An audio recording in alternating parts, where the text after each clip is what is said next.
Quelqu'un a trouvé Acte 29? Bien, on a la même Bible. Acte se finit à Acte chapitre 28. On va parler un petit peu de ce chapitre, mais j'ai appelé ce message Acte 29.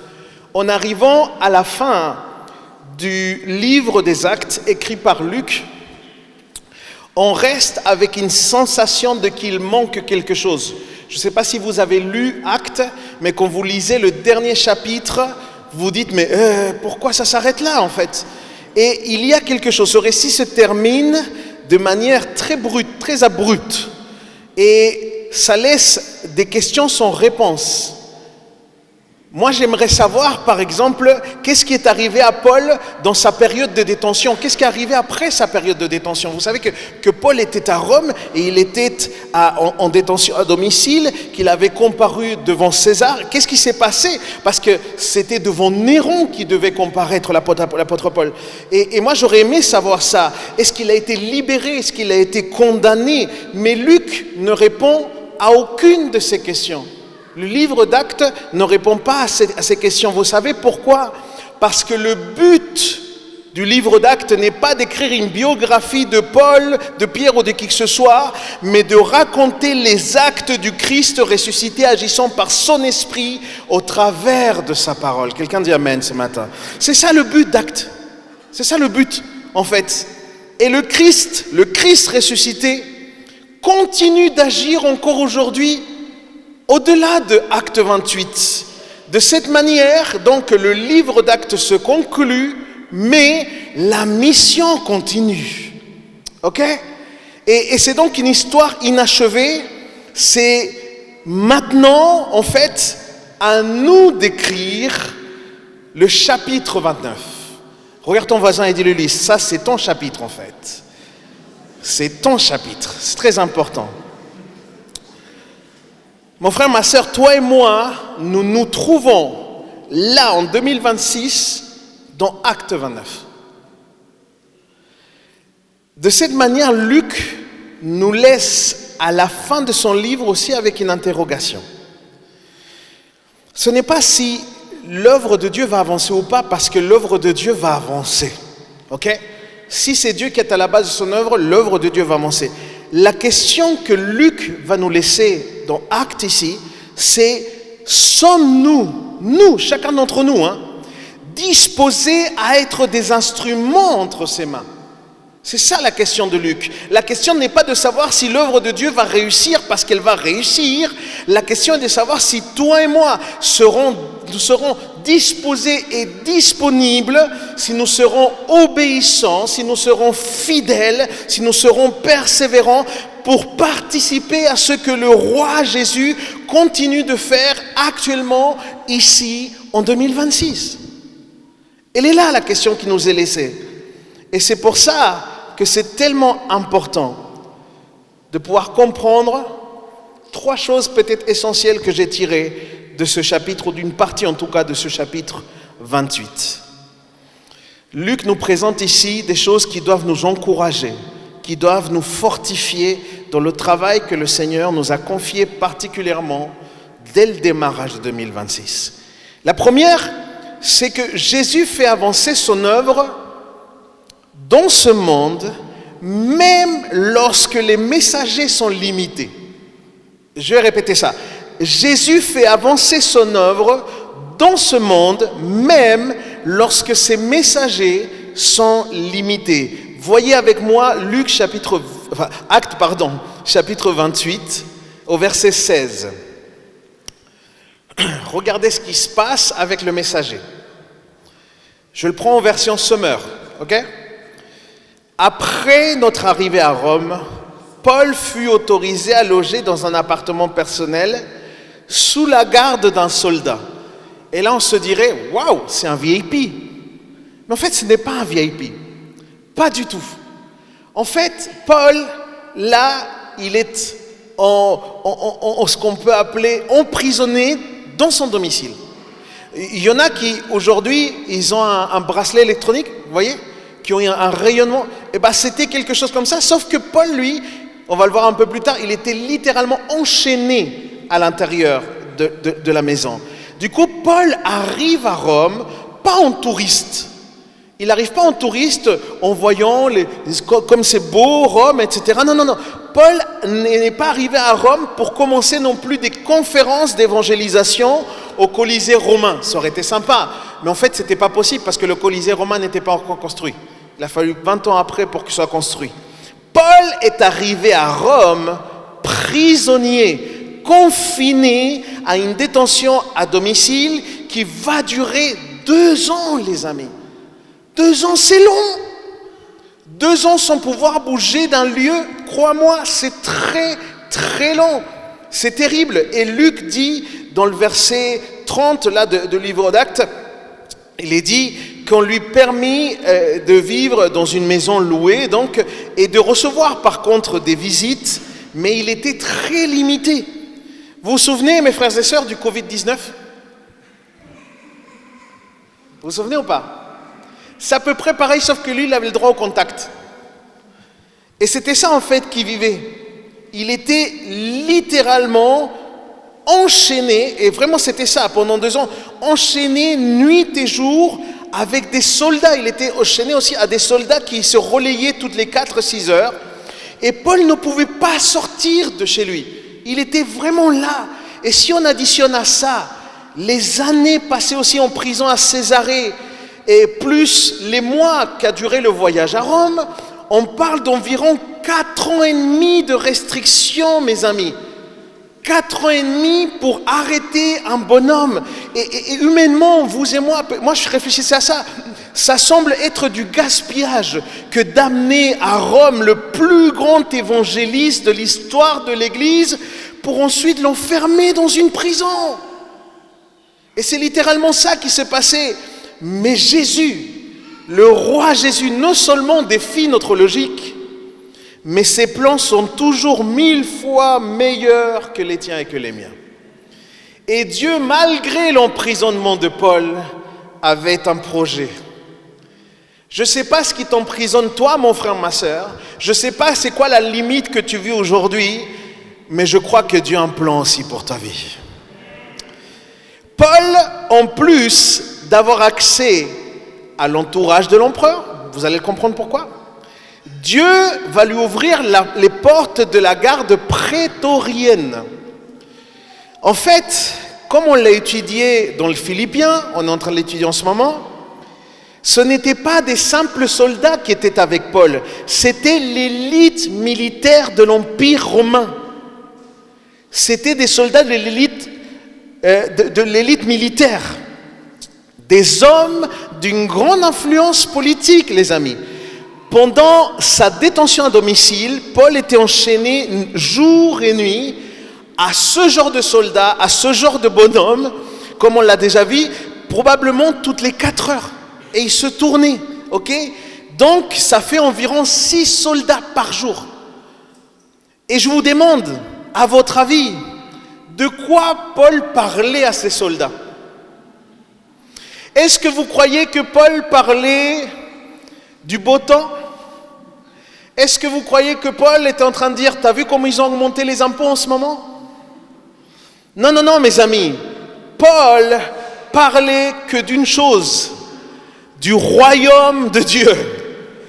C'était ça qui était dans le cœur de Paul.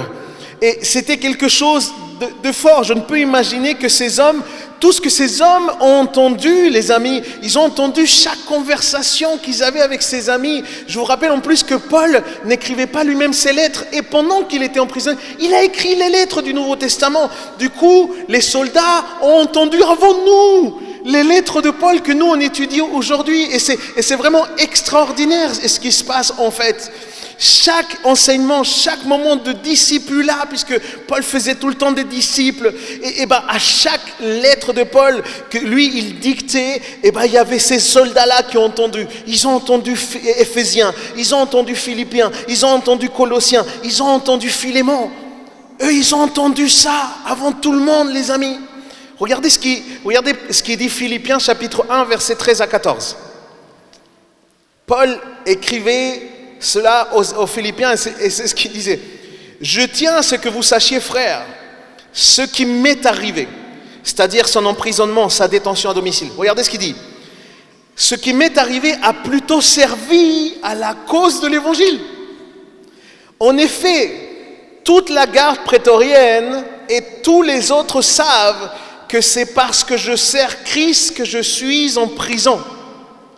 De plus, mon emprisonnement a encouragé la plupart des frères à faire confiance au Seigneur. Aussi redouble-t-il d'audace pour annoncer sans crainte la parole de Dieu. C'est extraordinaire. Quelqu'un dit Amen ici. Vous vous rendez compte? Ce qui semblait être un véritable obstacle est devenu une opportunité. La prison, les amis, a élargi la porte de l'évangile et a même motivé l'Église à être plus courageuse en prêchant l'évangile. C'est extraordinaire, mais ce n'est pas tout.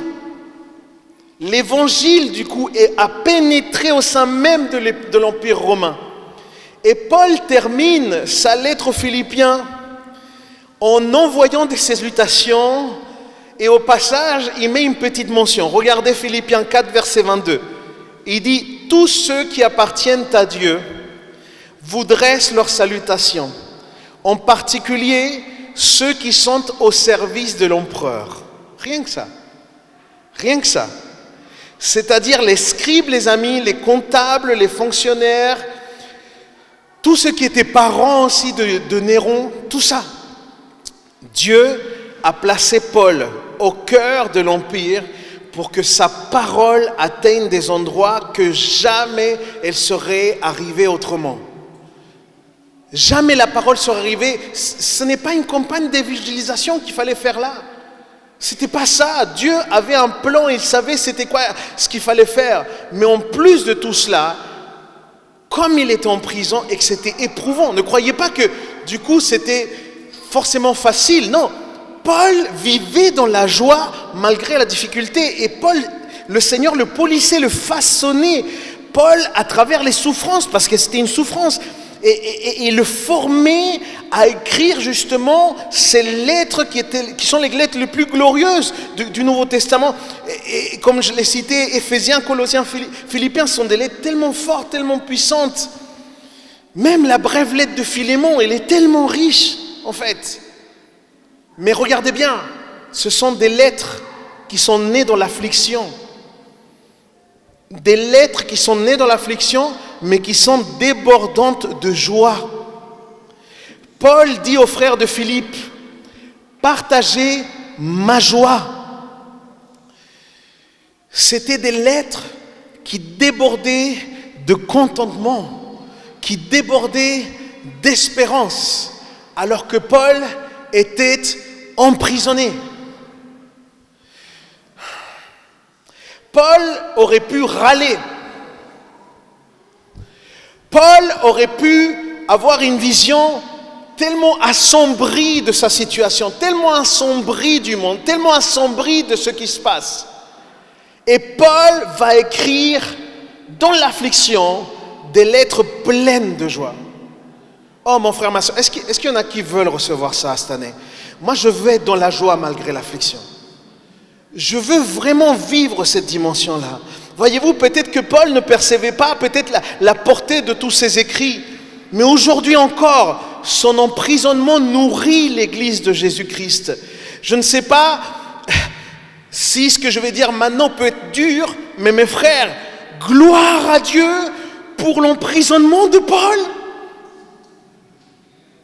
Gloire à Dieu pour ça, c'est peut-être dur à dire, mais gloire à Dieu que Paul soit arrivé prisonnier à Rome. Et humainement, toi et moi, on se dit, mais comment c'est possible, comment ça peut être bon? Mais Jésus, lui, c'est beaucoup plus que toi et moi. Et la volonté de Dieu, elle est bonne, agréable et parfaite, il sait ce qu'il fait. Ces lettres, du coup, ont été écrites dans la faiblesse, mais exaltent la force de Jésus. Elles ont été écrites dans l'affliction, mais elles débordent de joie, d'espérance. Jésus transforme littéralement la prison en une stratégie missionnaire. Et peut-être que toi et moi, nous sommes aujourd'hui limités. Peut-être que ta limite à toi, c'est une maladie. et que cette maladie, elle est là, elle traîne, elle te fait souffrir. Et je sais, mes amis, qu'à certains moments, on lutte avec un fort sentiment aussi d'inutilité. On voudrait faire ceci et cela, etc. Mais on n'a pas les forces, on n'a pas ces capacités. Mais j'ai envie de te dire ce matin, c'est dans ce contexte que Dieu veut t'utiliser. C'est dans ce contexte que Dieu veut montrer particulièrement à tous ceux qui t'entourent que Jésus-Christ peut suffire. Il y a quelques années, on a eu l'occasion avec toute mon équipe de musique louange latine à l'époque d'être au Bouge ta France. Je vous l'ai déjà partagé au Havre. C'est un énorme événement. On s'est retrouvé devant 10 000 personnes. Et là, ce jour-là, on l'a croisé, il passait juste après nous dans cet événement, Nick Vucinic. Je ne sais pas si vous connaissez, c'est l'homme sans bras ni jambes. Oh là là, cet homme-là, il a bouleversé mon cœur. Et il a bouleversé le cœur de 10 000 personnes ce jour-là. C'était incroyable. Il est atteint d'un handicap physique extrême, les amis, sans bras ni jambes. Il a tenté de se suicider plusieurs fois avant 12 ans. Il a essayé d'en finir avec sa vie parce qu'il n'avait pas de sens, parce qu'il était enfant et ado démuni. Il était dans un état tellement difficile et il ne comprenait pas. Et un jour, mes amis, il a rencontré Jésus, il a été transformé par l'évangile et aujourd'hui Dieu l'utilise malgré sa condition et il est devenu un évangéliste de renom. Il a même eu 2 enfants. Là il y en a 3. Merci, toi tu as lu le livre alors. C'est extraordinaire. Oh.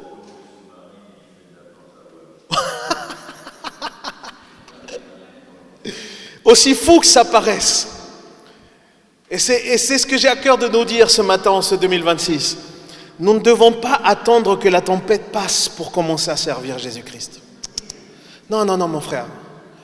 Il y a des gens que ça fait 2-3 ans, vous attendez que la tempête passe. Non, mon frère, ma soeur. N'attends pas que la tempête passe pour commencer à servir Jésus-Christ. En fait, ces limitations, mon frère, ma soeur, sont en train de former ton caractère, le caractère dont nous avons besoin pour être utiles dans le royaume de Dieu. Parce que sans être façonné par Dieu, on n'est pas utile. On n'est pas utile. Et même si tu ne le vois pas maintenant, mon frère, ma sœur, ce que tu vis, c'est la plateforme depuis laquelle il veut que tu le serves en ce moment. D'une manière ou d'une autre. Souviens-toi que sa puissance à lui s'accomplit où? Dans notre faiblesse. Dans le royaume de Dieu, la faiblesse est le chemin vers la puissance. Et Acte 28, c'est ça qui nous rappelle que Dieu ne cherche pas des personnes super compétentes. Dieu ne cherche pas des super chrétiens, des super pasteurs, c'est pas ça. Parce que le seul super, c'est Jésus, je l'ai toujours dit. Mais Dieu, ce qu'il cherche, ce sont des personnes qui, par la foi, confient leurs limitations à Dieu. Parce que Dieu, lui, n'a pas de limite. On apprend aussi une deuxième chose dans ce passage de Acte 28. C'est que la dureté du cœur humain n'arrête pas non plus la mission de Jésus-Christ. Regardez Paul. Il arrive pour être jugé à Rome. Sa vie est en jeu. Pourtant, Paul ne cherche pas à contacter un avocat. Il va comparaître devant les grandes autorités. Et il ne va pas avoir peut-être le réflexe que nous aurions, vous et moi, de chercher un bon cabinet d'avocats qui puisse nous aider avec cette affaire. Non. Vous savez ce qu'il va faire, Paul? Il va appeler les gens de la synagogue. Il va leur dire, venez, j'ai quelque chose à vous parler. Il ne peut pas aller à la synagogue, alors il va faire venir la synagogue chez lui et il va leur expliquer que les chaînes qu'il a ne sont pas les chaînes d'un criminel, mais ce sont celles de l'espérance d'Israël. Qu'est-ce que ça signifie?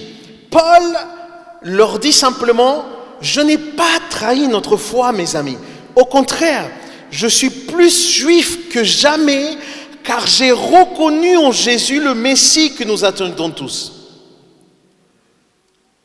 Et c'est fort pour eux de l'entendre. Hein. Ils passent une journée entière, du matin au soir, à leur montrer comment est-ce que Jésus accomplit, page par page, l'Ancien Testament, de la promesse faite à Ève jusqu'aux prophètes.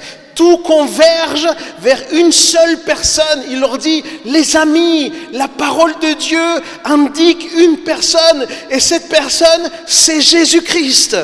Christ incarne toutes les promesses de l'Ancien Testament. Christ accomplit tout ce qu'il fallait accomplir dans la loi. Toutes les promesses de l'Ancien Testament, la venue du Messie, le pardon des péchés, la résurrection finale, le royaume éternel, tout ça se trouve en Christ seul. Et il leur dit, il s'agit de Jésus, ne passez pas à côté de ça. Mais malgré ça, et croyez-moi, hein, Paul, c'est un grand orateur. Paul a une force de persuasion très particulière. Le Seigneur l'a doté de ce don tellement particulier. Et malgré cela, regardez avec moi le verset 24. Il dit, les uns se laissèrent persuader, mais d'autres refusèrent de croire. Croyez-moi, c'est l'un des plus grands drames qu'on peut trouver dans l'histoire que nous raconte ce texte. Voyez-vous les amis, l'incrédulité n'est pas un problème intellectuel. L'incrédulité, c'est un problème moral. Ce n'est pas l'épreuve qui manque. Paul a argumenté pendant des heures. Paul a expliqué page par page chaque passage important de la Bible pour pouvoir prouver son propos. Mais c'est le cœur qui refuse de se soumettre. La résistance de l'incrédule n'est pas due au manque de preuves, les amis. C'est le fruit du préjugé que le péché produit dans le cœur. C'est ça. Et écoute-moi bien. Quand l'incrédule entend l'évangile et refuse de voir l'évidence, il peut arriver, et je ne dis pas que c'est le cas toujours, et c'est pour ça que nous devons toujours continuer à prier pour ceux pour qui on prêche, pour ceux pour qui on souhaite voir dans l'évangile, mais il peut arriver un moment où Dieu utilise la même parole qu'il entend pour endurcir encore plus le cœur de la personne. Et ça, c'est écrit dans la Bible. C'est pour ça que je ne vais pas essayer d'adoucir ce que la Bible n'adoucit pas. Si vous lisez Ésaïe 6, vous voyez que l'homme endurcit son cœur et comme partie du jugement divin, Dieu l'endurcit encore plus au moyen de la même parole. Et c'est terrible ce qui se passe. Du coup, il y a des leçons que toi et moi, on doit retenir. Déjà, ne te sens pas coupable. Ne porte pas le poids de la culpabilité. Si toi, mon frère, ma sœur, tu prêches à tes proches, si tu partages l'évangile à tes proches, peut-être à ton mari, à ton épouse, à ton fils et ta fille, à un collègue, et qu'il refuse, c'est même pas d'ailleurs la peine de forcément chercher un pasteur ou un bon évangéliste qui vienne forcément t'aider. Non. Souviens-toi que Paul lui-même, avec tous les arguments, n'a pas convaincu tout le monde. Pourquoi? Et c'est ça que tu dois retenir en ce matin. La foi ne dépend pas de votre éloquence. La foi dépend de l'action du Saint-Esprit dans le cœur. C'est pour ça que la prière est aussi importante que la prédication de l'évangile quand on veut évangéliser. Une autre chose importante aussi, c'est qu'il y a un sérieux avec la parole de Dieu. La parole de Dieu est comme un soleil, nous dit le texte d'Ésaïe. Elle fait fondre la cire, mais elle endurcit l'argile. Et c'est la même lumière, mais une réaction différente qui finalement dépend de la nature du sol dans lequel arrive le soleil. Je vais parler à quelqu'un ce matin qui est venu là et que ça fait très longtemps qu'il joue un peu avec l'évangile. Ne joue pas avec l'évangile. Refuser la lumière peut encore plus endurcir ton cœur. Et je te le dis avec crainte et tremblement, et je te le dis avec tout l'amour que le Seigneur me donne, parce que Dieu sait que si tu es là, c'est parce que Dieu veut te sauver.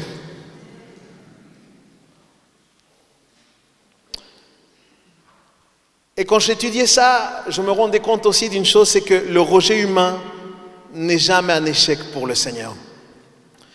Paul conclut d'une manière audacieuse et il dit, puisque vous n'écoutez pas, ce salut est envoyé aux païens. Eux, ils écouteront. C'est là que nous voyons toute cette sagesse divine de Dieu, cette sagesse infinie de Jésus. Quand on ferme une porte, le Seigneur en ouvre 1000. Vraiment, si nous sommes ici aujourd'hui, je voudrais que tu le comprennes, si nous sommes ici aujourd'hui en Bretagne en 2026, dans la ville de Rennes, c'est parce que Dieu a transformé des obstacles en opportunités. Et je vais te dire quelque chose, rien ne peut arrêter le plan de salut pour ta vie. Rien ne peut arrêter cela. Une troisième chose pour commencer à arriver dans la fin de mon message, on apprend aussi que dans ce récit, c'est que la mission continue. Et de quelle manière est-ce qu'elle continue ? Eh bien, la mission continue parce que Christ règne et sa parole, elle est inarrêtable. Le verset 30 nous dit, Paul resta 2 années entières dans le logement qu'il avait loué. Il recevait tous ceux qui venaient le voir. Et Luc conclut ce livre avec cette scène extrêmement simple. Dans cette dernière scène du livre, on voit que Dieu démontre une fois de plus que l'évangile ne dépend pas des circonstances, ne dépend pas des limites, mais Christ ressuscité agit par son esprit au travers de la prédication de l'évangile. Et Paul ne peut pas sortir prêcher dans les rues de Rome. Et peut-être qu'il aurait désiré cela, mais il ne peut pas le faire. Du coup, le roi Jésus, qu'est-ce qu'il fait ? Il ramène les gens de la ville pour qu'ils puissent venir entendre la parole de Dieu auprès de Paul. Verset 31, regardez avec moi. Il proclamait le règne de Dieu et enseignait avec pleine assurance et sans aucun empêchement. C'est très étonnant, je vais expliquer ça. En ce qui concerne le Seigneur Jésus-Christ. Comment ça, sans aucun empêchement ? En fait, le texte ne dit pas que Paul n'avait pas d'obstacle, lui, personnellement. Le texte qu'il dit, c'est que la prédication était sans obstacle. Il y avait des cœurs disposés à écouter. La prédication était sans obstacle. Vous rendez-vous compte que ce livre conclut finalement, comme il a commencé, si vous regardez au début de Actes, vous allez le voir, en fait, vous vous souviendrez, mais dans Acte 13, par exemple, on voit Jésus parler à ses disciples du royaume, et maintenant, on voit dans Acte ici, qui se conclut avec Paul, qui prêchait quoi ? Il prêchait exactement la même chose que Jésus. Il prêchait le royaume. C'est comme si Luc disait, et ça, c'est un message pour toi et pour moi ce matin, nous qui écrivons Acte 29.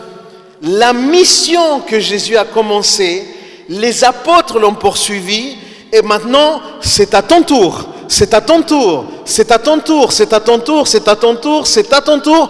C'est au tour de notre Église d'écrire le chapitre 29. Et Dieu nous attend là-bas. Dieu nous attend dans ce virage. Nous devons continuer, mes frères et sœurs, à proclamer le Christ crucifié et ressuscité. Et nous devons proclamer qu'il règne depuis le ciel, qu'il est le roi des rois, qu'il est le Seigneur des seigneurs, et qu'il appelle les hommes et les femmes à venir à lui dans la repentance et la foi. Vous rendez-vous compte, frères et sœurs, quand nous évangélisons, quand toi et moi nous partageons l'évangile, on n'est pas en train de vendre des assurances vie. C'est pas ça qu'on est en train de faire. Nous ne vendons pas des billets gratuits vers le ciel. Il y a des âneries qui se font en ce moment. Il y a des gens qui vendent des terrains au ciel.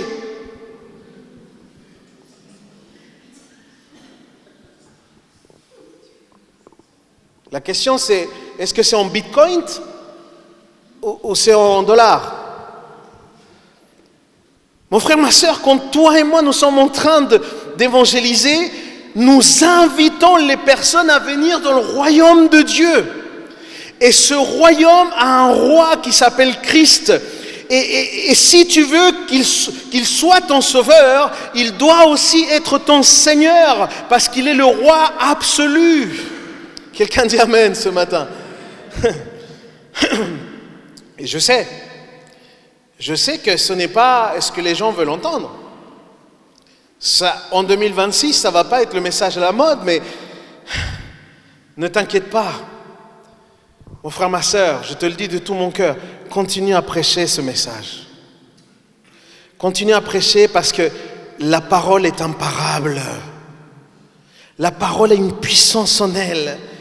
Il conclut, Luc conclut, il dit avec pleine assurance et sans obstacle. Et paf, il finit. Il finit là. Et cette conclusion, du coup, les amis, quand vous l'étudiez bien, elle est brillante. Paul est enchaîné, mais la parole n'est pas enchaînée. Le plus grand empire de la terre à cette époque n'a pas pu empêcher l'avancée de l'évangile et du royaume de Dieu, parce que Christ est roi. Néron est déjà mort, il est réduit en poussière, tout l'empire romain est tombé, mais Jésus-Christ continue de régner à la droite de Dieu le Père. Amen. Alléluia. Les musiciens, vous pouvez vous rapprocher. Acte 28, verset 31, c'est le dernier verset. C'est la manière parfaite et théologiquement magistrale, croyez-moi, de conclure un livre dont le protagoniste n'est pas Pierre, ce n'est pas Paul, encore une fois, les amis, c'est Jésus agissant par son esprit au travers de sa parole. Et cette histoire, elle continue à s'écrire encore aujourd'hui. Toi et moi, souviens-toi, nous écrivons Acte 29, ici à l'église. Mais j'ai envie de te dire, on doit surtout l'écrire en dehors de l'église. Acte 29 s'écrit surtout sur le terrain. S'écrit dans ton travail, s'écrit là où le Seigneur te place, auprès de ton voisin. Il s'écrit là, les amis. Dans le salon de ta maison, quand tu vas inviter quelqu'un pour lui partager l'évangile. Au bureau, à l'université, à l'école. Le livre se conclut, mais la mission, elle continue, parce que Christ règne et que sa parole est imparable. Vous savez, et je voudrais peut-être vous enlever une chose qui est impressionnante, parce que parfois les gens, ils n'osent pas faire, parce qu'ils se disent, mais moi, il ne se passe rien de surnaturel quand je parle de la parole de Dieu. Moi, il n'y a pas forcément des jambes qui poussent, il n'y a pas forcément... Non, les amis, je voudrais t'encourager. Notre responsabilité n'est même pas d'ouvrir les yeux aux aveugles, ni d'ouvrir les oreilles aux sourds, ni de changer les cœurs de pierre en chair. Non. Toi et moi, nous devons prêcher fidèlement l'évangile. Et parce qu'on prêche fidèlement l'évangile, Dieu sans aucun doute va ouvrir les yeux aux aveugles. Dieu sans aucun doute va ouvrir les oreilles des sourds. Il va changer les cœurs de pierre en chair. Quelqu'un dit Amen. Et je priais sur ça. Je disais, que le Saint-Esprit puisse nous réveiller. Que le Saint-Esprit nous réveille. Lève-toi avec moi ce matin, si tu le peux, te mettre sur tes deux pieds. Que le Saint-Esprit nous réveille.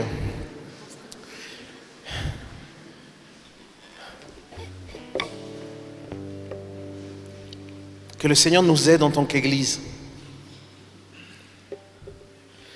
Mais aussi que le Seigneur nous aide, chacun individuellement, à vivre avec la conscience que nous ne sommes pas des spectateurs dans cette histoire.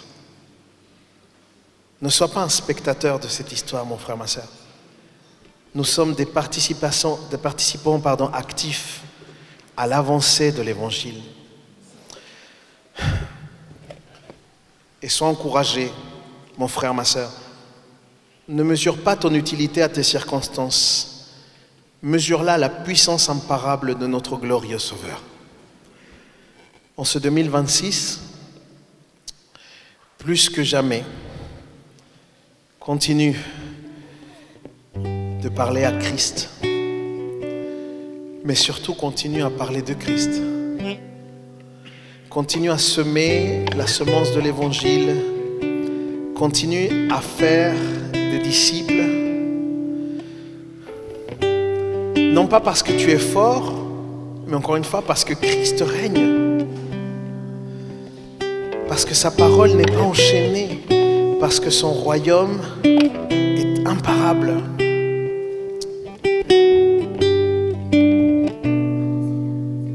Et si tu es là, mon frère, ma soeur, ce matin, et que tu n'es pas venu avec une bonne disposition, je tiens à te dire, ne continue pas à endurcir ton cœur. Et Dieu le sait avec l'intention que je te le dis. Ne continue pas à endurcir ton cœur. Écoute, souviens-toi que la même parole qui sauve peut aussi te juger et endurcir ceux qui décident de leur résister. C'est très important. Je parle à quelqu'un ce matin. Peut-être tu as entendu l'évangile 1000 fois, de nombreuses fois. Et peut-être tu l'as rejeté encore et encore. Mais tu sais quoi? Christ est ressuscité. Et ce Christ ressuscité t'a ramené dans cette maison aujourd'hui pour que tu entendes à nouveau l'évangile, pour parler encore une fois à ton cœur. Mais, mon ami, ne joue pas avec la miséricorde de Dieu. Ne joue pas avec cette miséricorde. Ne pense pas que tu auras toujours cette opportunité. Mon ami, si aujourd'hui le Seigneur t'appelle et le Seigneur t'appelle, si aujourd'hui tu t'aperçois que tu as besoin de pardon, ne continue pas à remettre plus tard ce rendez-vous divin avec Dieu. Ferme nos yeux un instant, s'il vous plaît. Je te parle à toi, mon ami. Viens à Christ maintenant. Viens à Jésus. N'attends même pas à te sentir mieux. N'attends pas à régler certaines choses dans ta vie. Non, si tu pouvais régler ces choses-là, Christ ne serait même pas venu mourir sur la croix. Viens tel que tu es, reconnaissant simplement ton péché et en mettant ta confiance uniquement en celui qui est mort et ressuscité d'entre les morts pour sauver des pécheurs comme toi et moi. Parce qu'il y a le salut et la vie éternelle pour quiconque croit encore ce matin. Alléluia. Ferme tes yeux là où tu es par respect les uns pour les autres. Mais j'ai cette conviction que le Seigneur parle à quelqu'un.